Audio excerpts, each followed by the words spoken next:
What's up guys, DuArktik here with another Marvel Strike Force video, and in this video we're going to take a look at Gastro Zombie unlock because we had some developments on the daily logins. If you take a look at the daily login rewards, you can see that we're going to be able to get 15 shards easily, and this is going to make a lot cheaper to unlock this character. Kestrel is going to be the last piece for the Undying team. She's absolutely insane. Her kit is going to be really next level.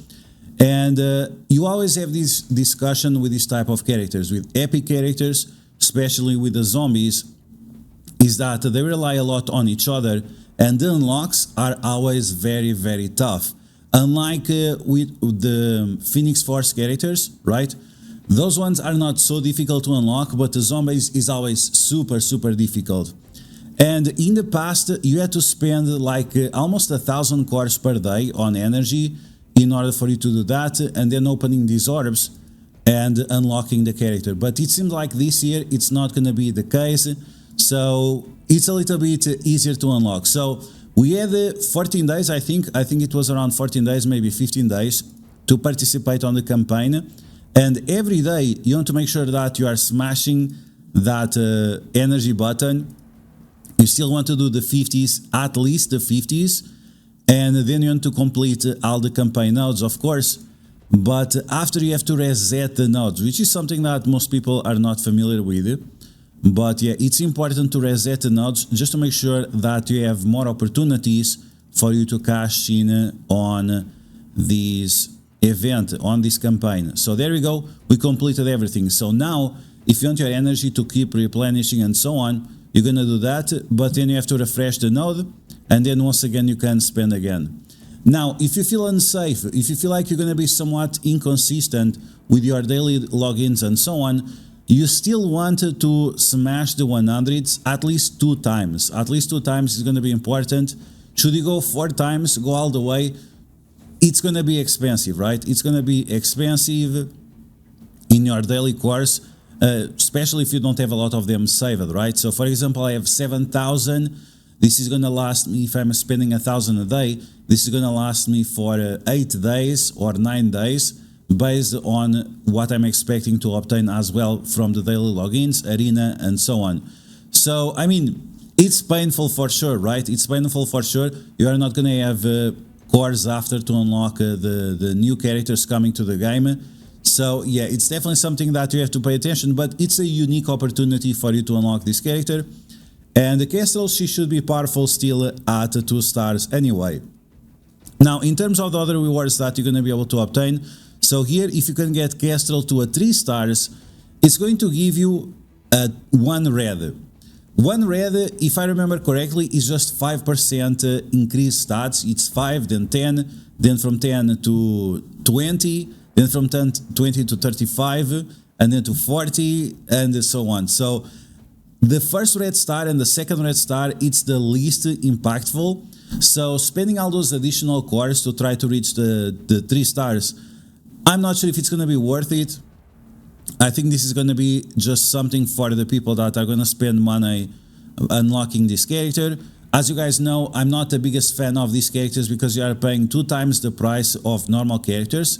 And yes, I understand they are very exclusive and so on, but because you cannot get the yellow stars, because you cannot get the red stars, because you cannot get the diamonds, then we have to balance the value with what you can obtain and the price of the character, right? So these additional rewards, like if you are a Kraken, I mean, of course, this is pretty solid, right?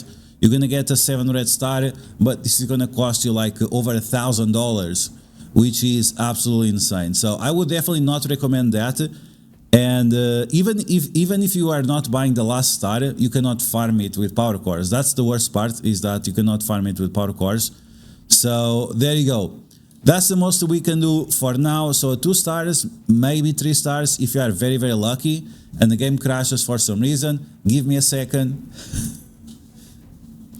It's funny because the game is still crashing on the web browser, which is hilarious, right?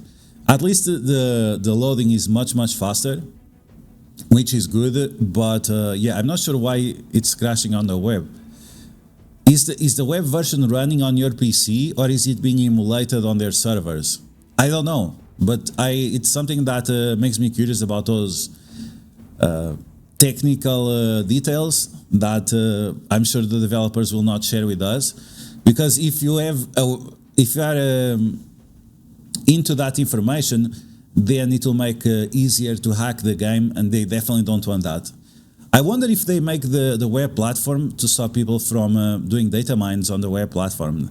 That's actually something interesting as well. But there you go, making time just for the loading. But yeah, I appreciate this web version. It's much faster. The bugs are less frequent. And running emulators on your computer, you might have to turn on virtualization or not, that you might want to use for something else. So yeah, we'll cut this or not. We'll keep it. We'll keep it. It was just 1.5 minutes, so we'll keep it. But there you go, guys. So this is the event for Kestrel.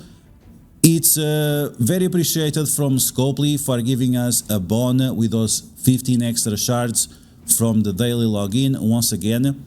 And it also helps with Zombie Scarlet Witch. We don't know for sure when Zombie Scarlet Witch is going to be farmable, if it's going to be anytime soon or not. I would say probably in January she'll be farmable. It would be a surprise for me that she would be available before that, but we'll see. And in regards to Kestrel, yeah, unlock her as early as you can, because she's definitely going to be impactful, and she can be also one of the options that you can use for the Blue Marvel unlock. And this is definitely something that you should be preparing, right? We're gonna take a look at which options we have available. We already have the planner on the web, so that's something we're gonna take a look at in a future video. So there you go. That's the plan for Kestrel. Let's see if you're lucky with these orbs. We have 2 of them. Can we get to 20? If you get like very lucky, you could probably get a 3 stars for her, but you have to do all kinds of seed theory and so on. And yeah, you never know, right? So we have 14 orbs. We have 12 days on average of 5 shards per day. So that should be the 50 and a half, right? 75 shards around that. I think that's going to be very possible. But yeah, make sure you take into consideration if it's going to be worth it for you or not to spend the additional power cores in order for you to unlock her and try to reach the 3 stars. But again, if you don't have like 10,000 power cores or so, I will be on the lookout, because you never know what they're gonna bring next, and you might need them for some reason, right? For some reason, we'll see. But there you go, guys. That's gonna be the video. I'm gonna focus now on my store, trying to unlock these additional characters that I didn't unlock yet.